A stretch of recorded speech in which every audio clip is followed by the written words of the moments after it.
조선에는 이상한 여자가 한 명 있었습니다. 왕이 아니었습니다. 장군도 아니었습니다. 하지만 그녀의 말 한마디에 대신들이 떨었습니다. 그녀가 눈살을 찌푸리면 사람들이 목숨을 걱정했습니다. 그녀가 마음먹으면 정적은 사라졌습니다. 그리고 왕조차 그녀를 이길 수 없었습니다. 사람들은 그녀를 두려워했습니다. 너무 많은 사람이 죽었다. 어떤 사람은 너무 많은 악녀라고 사람이 불렀고 사라졌다. 어떤 사람은 국정을 위대한 위하여 정치가라고 그녀를 불렀습니다. 잊은 사람은 없었다. 하지만 모두가 인정한 사실은 하나였습니다. 그녀는 조선에서 가장 강력한 여자였습니다. 그리고 어쩌면 가장 무서운 여자였습니다. 실록 야화 시즌3 에피소드 5번째. 조선에서 가장 무서운 여자 문정왕후. 오늘 이야기 조선에서 가장 무서운 여자 문정왕후의 이야기입니다.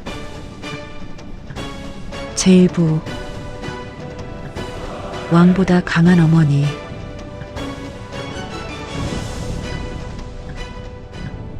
(1545년) 인종이 죽었습니다. 너무 갑작스러웠습니다. 즉위한 지 겨우 8개월, 조선은 충격에 빠졌습니다. 궁궐은 울음으로 가득했습니다. 대신들도 울었습니다. 백성들도 울었습니다. 하지만 나라는 멈출 수 없었습니다. 새로운 왕을 세워야 했습니다. 그렇게 왕위에 오른 사람, 11살 소년, 명종. 너무 어린 왕이었습니다. 왕자는 높았습니다. 하지만 그 어깨는 너무 작았습니다. 사람들은 어린 왕을 바라봤습니다. 그리고 동시에 왕 뒤에 서 있는 한 여인을 바라봤습니다. 문정왕후, 명종의 어머니, 인종의 계모. 그녀는 오랫동안 궁궐에서 살아남은 사람이었습니다. 수많은 음모를 보았습니다. 수많은 권력 다툼을 겪었습니다. 그리고 마침내 자신의 아들이 왕이 되었습니다. 대신들은 왕에게 절했습니다. 하지만 진짜 두려워한 사람은 따로 있었습니다. 문정왕후. 그 이름이 나오는 순간 조정은 조용해졌습니다. 사람들은 알고 있었습니다. 어린 왕이 나라를 움직이는 것이 아니라는 것을, 진짜 권력은 데뷔전에 있다는 것을. 그날부터 조선은 새로운 시대에 들어갑니다. 왕의 시대가 아니라 데뷔의 시대로. 제2부 피바람. 살려주십시오. 문정왕후는 권력을 잡자마자 움직였습니다. 매우 빨랐습니다. 그리고 매우 냉정했습니다. 그녀는 알고 있었습니다. 권력은 빈틈을 허락하지 않는다는 것을, 잠시라도 망설이면 누군가가 빼앗아 간다는 것을. 그때 조정에는 인종을 지지했던 대신들이 많았습니다. 문정왕후에게는 위험한 존재들이었습니다. 그녀는 결심했습니다. 없애야 한다. 1545년 을사사와 조선 역사상 가장 피비린내 나는 숙청 중 하나가 시작됩니다. 수많은 선비들이 잡혀갔습니다. 어떤 이는 유배를 갔습니다. 어떤 이는 고문을 받았습니다. 어떤 이는 목숨을 잃었습니다. 죄가 있었던 사람도 있었고 죄가 없었던 사람도 있었습니다. 하지만 살아남는 것이 중요했습니다. 그 시대에는 정의보다 생존이 먼저였습니다.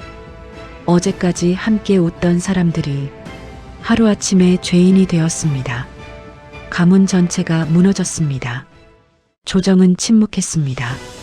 말하면 죽었습니다. 침묵해도 죽을 수 있었습니다. 사람들은 그제야 깨달았습니다. 문정왕후는 단순한 대비가 아니라는 것을.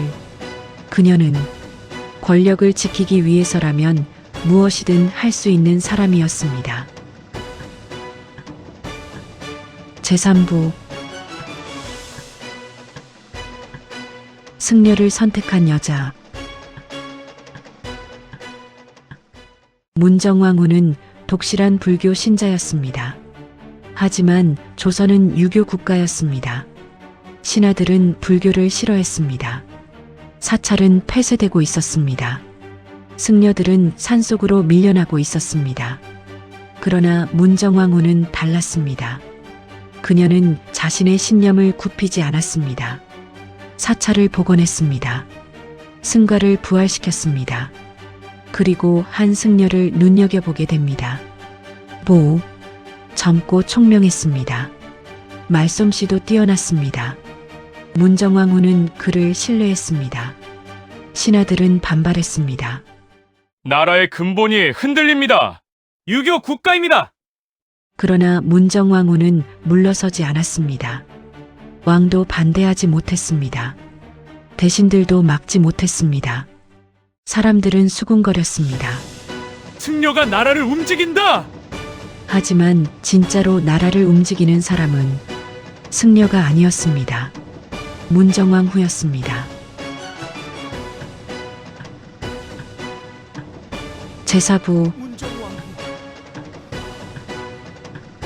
모두가 두려워한 이름. 세월이 흘렀습니다.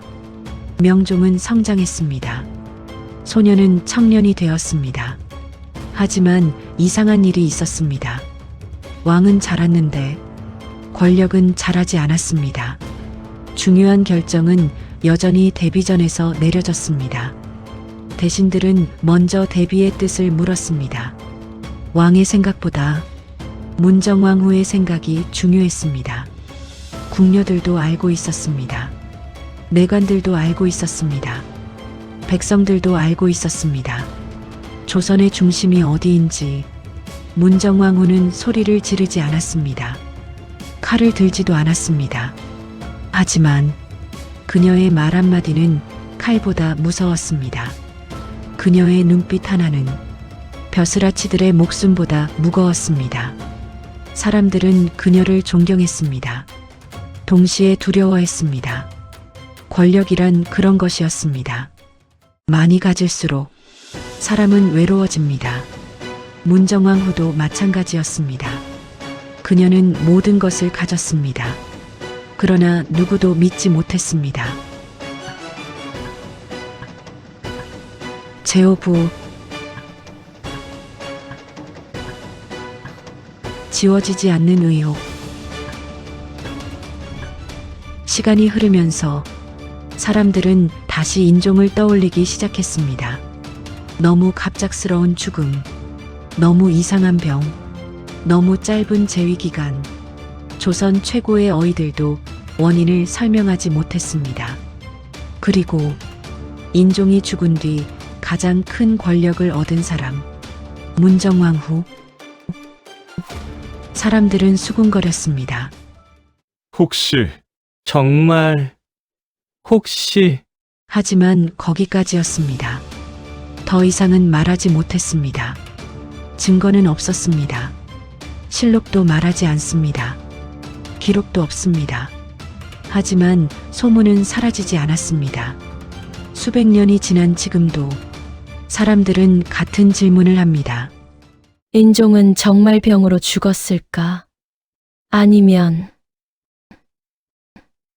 문정왕후는 끝내 대답하지 않았습니다. 그리고 진실도 남지 않았습니다. 역사는 기록을 남겼습니다. 하지만 모든 진실을 남기지는 않았습니다.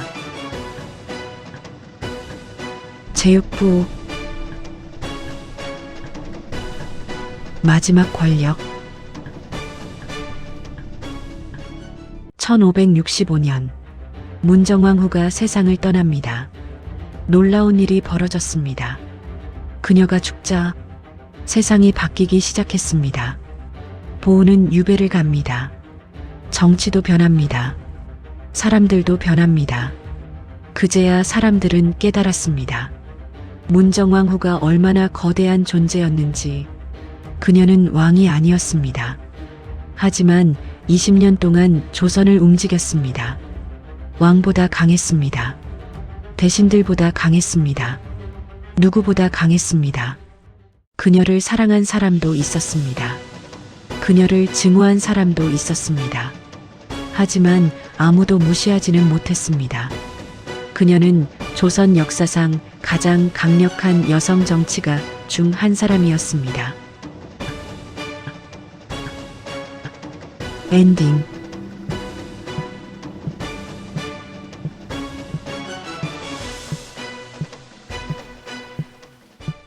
문정왕후는 죽었습니다. 하지만 그녀의 이름은 사라지지 않았습니다. 어떤 사람은 말합니다. 악녀였다. 또 어떤 사람은 말합니다. 위대한 정치가였다. 어쩌면 둘 다 맞을지 모릅니다. 분명한 사실은 하나. 그녀는 조선을 움직였습니다. 왕보다 강한 권력을 가졌습니다. 그리고 수백 년이 지난 지금도 사람들은 그녀를 기억합니다.